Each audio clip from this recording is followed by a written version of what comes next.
Hello, YouTube. Welcome back to my channel.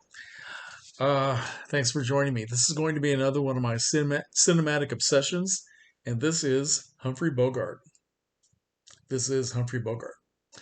So I've been a fan of Bogart for a long time. I think it goes all the way back to the first time I saw Casablanca on the big screen, which was, I think, can't remember for sure, but I think it was the late 1970s or the early 1980s. But I just fell in love with the film and thought Bogart was the greatest actor ever. He's quickly becoming my number one actor from the golden age. It's always been Robert Mitchum, but I think the two of them are pretty much even right now. Maybe Bogey is starting to edge up a little bit. But in April and May of this summer, this year, I decided to have a Humphrey Bogart film festival here at home. I sent away for something like 23, maybe 24 films of Bogart's from oldies.com, and I've just been watching nonstop Bogart. I had quite a few things already, but I really a lot of films I had never seen.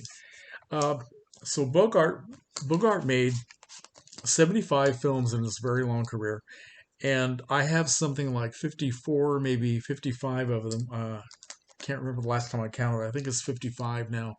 So I will show you and try to be very brief. I will show you my collection and a few little facts about Mr. Bogart, which I got, many of which I got from this book, Humphrey Bogart, The Films of Humphrey Bogart, which is filled with great information and pictures and cast lists for all of his films. And I also have this commemorative book all about Casablanca, 50th anniversary, which I've had on the shelf for a while, and I'm just now starting to read it all the way through. So it's a very cool book. All right. Bogart was born in 1899 to a very well-to-do family in New York. He joined the Navy right at the end of World War One. He made his stage debut in 1920 in a play called The Ruined Lady. I have no idea what that's about. He made his first film in 1930. It was a short subject called Broadway's Like That with Joan Blondell. And he also made his first feature film that year, which was called A Devil with Women. Okay, so he was already 31 years old when he finally started making movies. So interesting. We'll put Bogey over here. Bogey has a broken neck. I'm not sure how that happened, but sorry, Humphrey. Anyway, so before I'll show you individual films, I have some compilation box sets here that I will show you. One is the TCM Greatest Gangster Films from the Prohibition Era, and the one which features Bogart is the Roaring Twenties from 1939, which stars Jimmy Cagney, also with Priscilla Lane and Gladys George. Very cool movie. Bogart is a gangster, of course. No, actually, in this movie, he's a crooked lawyer. That's right, he's a crooked lawyer. Close to being a gangster, not the same thing. And I also have Greatest Gangster Films, all with Humphrey Bogart. Okay, so we have The Petrified Forest from 1936, High Sierra from 1941, The Amazing Dr. Clitterhouse, which co-stars Edward G. Robinson, and also All Through the Night, okay, from 1941. All very good films. This is a silver screen icons edition, which has four films. They Drive by Night from 1941, I believe, Across the Pacific, Action in the North Atlantic, and Passage to Marseille, all three of which are from the 1940s, and they are all related to World War II. So they're very patriotic, action-filled films, all very good, very dramatic. And finally, I have this Humphrey Bogart, the Columbia Collection. These are several of the films that he made at Columbia Studios during his long career. The earliest one is something called Love Affair, 1932, during his leading man period. He was really a very good looking leading man when he was younger, before he turned into a gangster. Then from 1949, we have Knock on Any Door, where he plays a lawyer. He's defending young John Derrick from on a murder charge. And from 1949, we have Tokyo Joe, where he plays a guy who goes back to Tokyo, post-war Tokyo, where he owned a nightclub before the war, and he's trying to regain his position, gets involved with lots of drama. Then we have something called Sirocco from 1951, which was advertised as being sort of like Casablanca, but I didn't really see it that way, and I wasn't I wasn't that crazy about the film. It has many good things in it, but I need to watch it again. And finally, it has Bogart's last film, The Harder They Fall from 1956. The Harder They Fall, co-starring Rod Steiger and Jan Sterling. He plays a down on his luck newspaper man who sports writer who gets involved with this crooked promoter Rod Steiger to exploit uh, a not very bright and not very talented boxer from Latin America to bring to the United States and just sort of use him and make money and then throw him out when the money's no longer coming in. Okay, so anyway, let me show you the rest of my collection here. The earliest thing I have with Humphrey Bogart is this film from 1931 at Universal. It's called Bad Sister. I don't know if you can see that on there. This is a film that is not really commercially available. I found it from one of the online sellers that probably recorded off television. Bogart plays a con artist in this, and the good sister in the film is played by Bette Davis in her film debut, which is why I originally bought the film. I've had it for several years, so it's a good chance to see a very young Humphrey Bogart. The next thing I have from 1932. It's called Three on a Match, which is in this Forbidden Hollywood compilation, which also stars Bette Davis, Joan Blondell, and Anne Vorak. And I haven't seen that in such a long time. I can't remember if Bogart plays a bad guy or a good guy, or probably a bad guy. You never know. And then the next thing I have is up at 1936, The Petrified Forest, which of course Bogart left his film career, which was not doing terribly well in the early to mid 30s, and he went back to the stage, did this incredible play, made a big hit with Leslie Howard. And when it was made into a film at Warner Brothers, Leslie Howard told Jack Warner that he would not do the film unless Bogart was going to do it with him. So Bogart played this incredible gangster named Duke Mantee, modeled after John Dillinger. Just a great performance. Bette Davis is also in the film. Very much worth seeing. Okay. Next up is a film called China Clipper, also from 1936, co-starring Pat O'Brien, and Bogart's a good guy in this one. Next up, we have a terrific film that I'd never heard of before called Black Legion. It's all about an organization that is modeled much like the Ku Klux Klan. In fact, the Black Legion actually existed. So has a lot of historical truth in it. Bogart plays a young working class man trying to support his family, becomes very angry and disgruntled about certain things that he feels are injustices at work, and he joins this group and he ends up doing bad things, and then it has kind of a bleak ending, but he is kind of redeemed at the end as well. Very, very good film. Good performance by Bogart. Here is a film called The Great O'Malley. Bogart is third billed after Pat O'Brien, and child stars Sybil Jason, and Sheridan is also in it.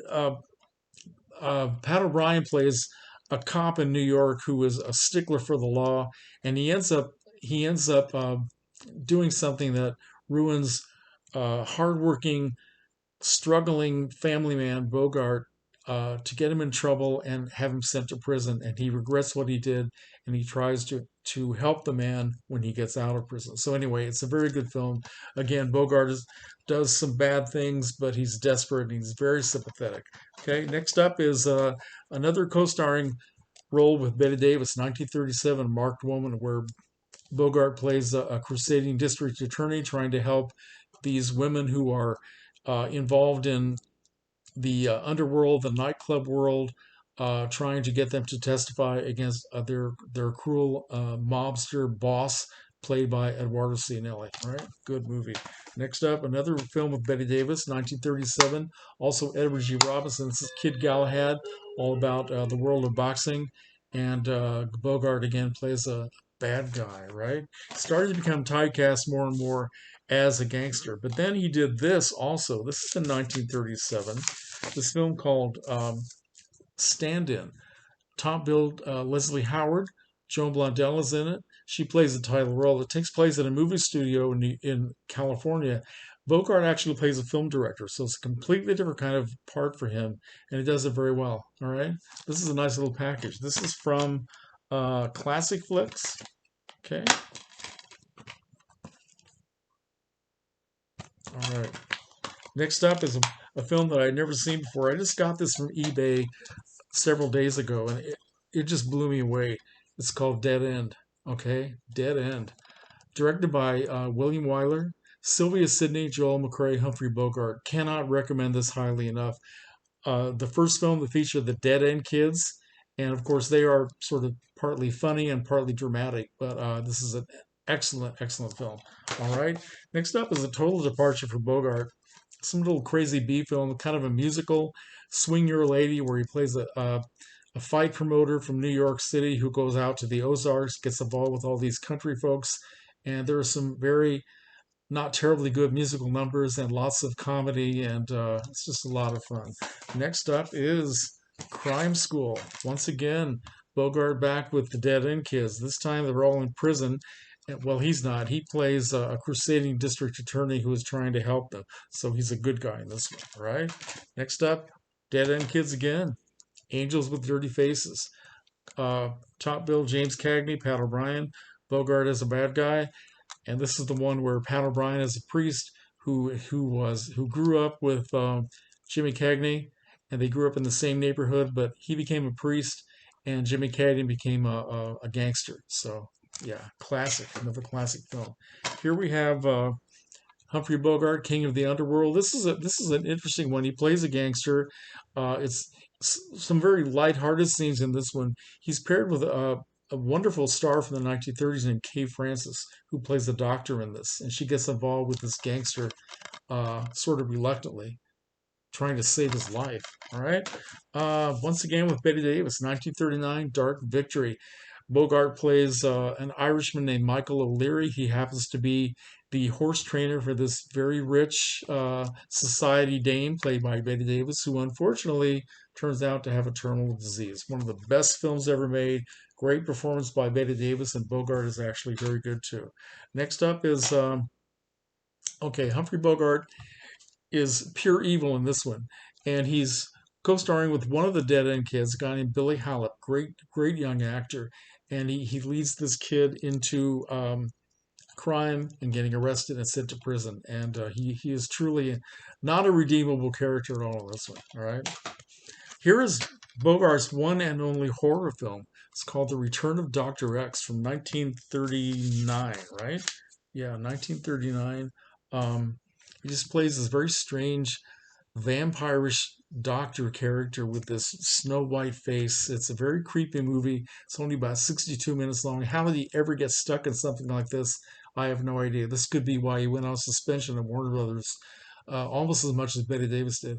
All right. Here is a nice little gangster comedy, sort of a feel-good film with Ann Sheridan. It's called It All Came True. Bogart plays a character named Chips McGuire, right? So once again, he's a bad guy. He's running away from the law. Ends up at this rooming house with all of these people, most of whom are very nice, normal people, and he ends up being a good guy at the end. So he's trying to be a good gangster, right? Back in the days when the gangsters were supposed to be not glorified for being evil as they were in films like Little Caesar and The Public Enemy. They were trying to make the gangsters different, okay, because of censorship. Here's a film called Brother Orchid starring Edward G. Robinson. Robinson and Bogart are gangsters. Robinson is head of the mob. He goes away for a couple of years, comes back. Bogart's taken over. Doesn't want this guy to regain his former power. So they go after him to kill him, right? Edward G. Robinson has to flee. He ends up in a monastery. And that's okay. That's part of the story. And Southern is also in it. Nice little interesting movie. All right. Next up, here's a classic. This is the one that really did it finally for Humphrey Bogart and put him over as a major star. High Sierra, 1941. Top bill, Ida Lupino. This is a great movie. Can't recommend it highly enough. The Criterion edition, which I highly recommend. All right, High Sierra. The same year, he did this film called The Wagons Roll at Night. This is in this one he plays the head of a circus. And again, he's a very complicated guy. He's sort of a mixture of good and bad. He does bad things, but he ends up being good at the end. Sylvia Sidney, Eddie Albert, and Joan Leslie. All right. Next up, here you go. I love this movie so much. I can't watch it enough. The Maltese Falcon. the third version of this made at Warner Brothers. There was one in 1931, one in 1936, and then this is the definitive classic adaptation of the novel by Dashiell Hammett. Just a great, great film. If you haven't seen it, why not? What's wrong with you? Next up is a film called The Big Shot. And once again, let's see, what year is this? 1942. Once again, Bogart is a gangster who ends up in prison and ends up being a redeemed gangster at the end. So it's always nice to be redeemed, isn't it? Okay, let's get the rest of these up here. Then we're up to Casablanca. Do I really have to talk about this? I love it. I love this movie so much. Next up is an all-star thing from Warner Brothers during 1943 when they were making patriotic war movies called Thank Your Lucky Stars. Bogart has a funny bit that lasts maybe about 2 minutes, and all kinds of big stars are in this. Bette Davis gets to sing. We have Hattie McDaniel. We have Olivia de Havilland. A lot of people are dancing and singing and having a good time to promote patriotism. All right. Next up, his first film with Lauren Bacall, 1945, To Have and Have Not. This is a great film. It's a perfect film. Lauren Bacall, Humphrey Bogart, and Walter Brennan. Yeah. Produced by Howard Hawks. This is just a great, great movie that, well, of course, Bogey and Bacall fell in love, had a nice, happy marriage for many years. And there were no flaws in this movie. It's just wonderful. Next up is Conflict.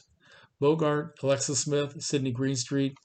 And this is cool because Bogart is married to Rose Hobart, and she's in the way because he has decided he's in love with her sister, played by Alexis Smith. So, of course, you know how that works out. You need to get rid of the the wife. Okay, very dark movie, but very well done.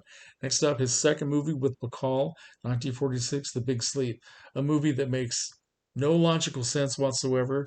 The plot, forget it, doesn't matter. Just watch the two stars and have a great time, right? And also read the book. The book is terrific. Here's a film that he did with Elizabeth Scott. Well, not Elizabeth. Elizabeth Scott, Dead Reckoning. This is 1947.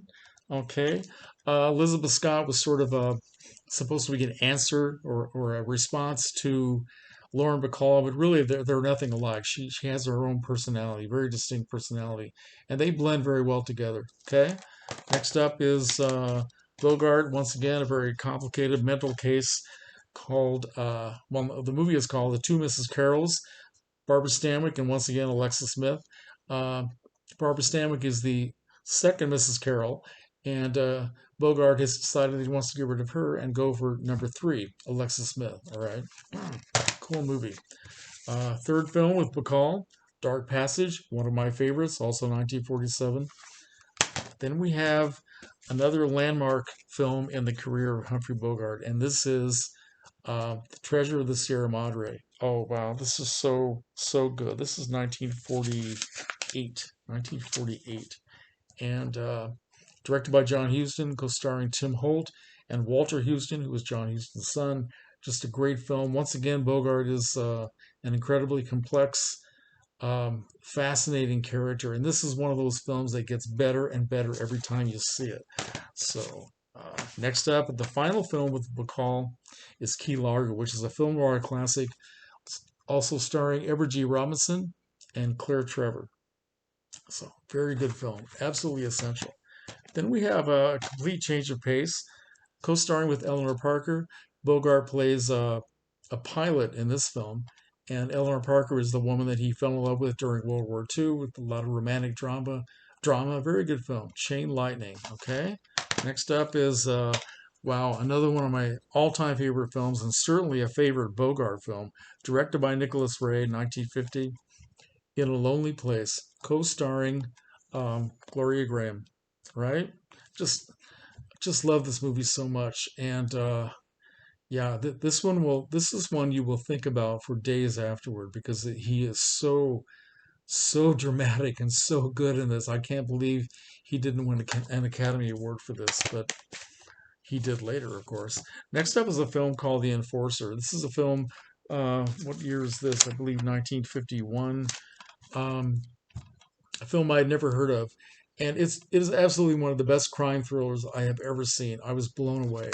Okay, he plays a good guy in this. He's trying to solve a murder by going step by step by step, everything they know about this particular case, and going all over the city and looking for clues to try to get this guy convicted. It's wonderful. Zero Mostel, Ted DeCorsia, Roy Roberts, and Everett Sloan. Okay, The Enforcer. Next up is the film that finally got Bogart an Academy Award, African Queen. This is the movie that just about everybody loves, okay, with Katharine Hepburn, directed by John Huston. Next up is Deadline USA. Bogart is a crusading newspaper reporter. This is with Ethel Barrymore, Kim Hunter, directed by Richard Brooks. Okay. Next up, this is a film directed by John Huston. It's called Beat the Devil, 1953-54. Co-starring Jennifer Jones, Gina Lollobrigida, Peter Lorre, Robert Morley. I need to watch this film again. I've only seen it once, and I didn't get it. A lot of people rave about this movie, and I just couldn't get into it. So there must be something wrong with me. So I will definitely watch it again and give it a second chance. All right. Next up is the film I did get and absolutely love, The Cane Mutiny. This is Bogart, top billed over Jose Ferrer, Van Johnson, and Fred McMurray. Bogart plays Captain Queeg, a very famous character in his filmography. Captain in World War II who is a stickler for the rules, but when push comes to shove, he turns out to be a coward. And there's a very dramatic court case at the end where some men are on trial for treason because they turned against their captain. Great performance by Bogart. He should have gotten another Academy Award for that. The same year, he did this Complete Departure, Sabrina, co-starring William Holden and Audrey Hepburn, directed by Billy Wilder. Directed by Billy Wilder. I had never seen this before either, and a totally age inappropriate romance between Bogart and waif-like Audrey Hepburn, but it is so delightful. I was quite surprised. Really enjoyed this. Next up is a film called We're No Angels, co-starring Peter Ustinov and Aldo Ray. What a trio! Also, Joan Bennett is in it, where these guys actually play these very very human guys, but they are sort of angelic beings. The way they get involved with this family and sort of change their lives for the better. It's really very different and very beautiful. And the final thing I have, this is not his final film because that was The Harder They Fall. But the last thing I have to show you here, The Desperate Hours, 1956, where Bogart plays a man doing a home invasion. He invades the home of Frederick March. He is a very complicated and damaged individual, and another one of his great psychological portraits of one of many over the years. And even though he was older by this time and not in very good health, just has all the power that he ever had when he was all the way back to the Petrified Forest. You know, that strength and that complication is still there. So anyway, that's my Bogart collection, and I'm sorry I kept you so long here. But let me know what you think, and I will always respond to your comments. Thanks a lot, folks. Take care.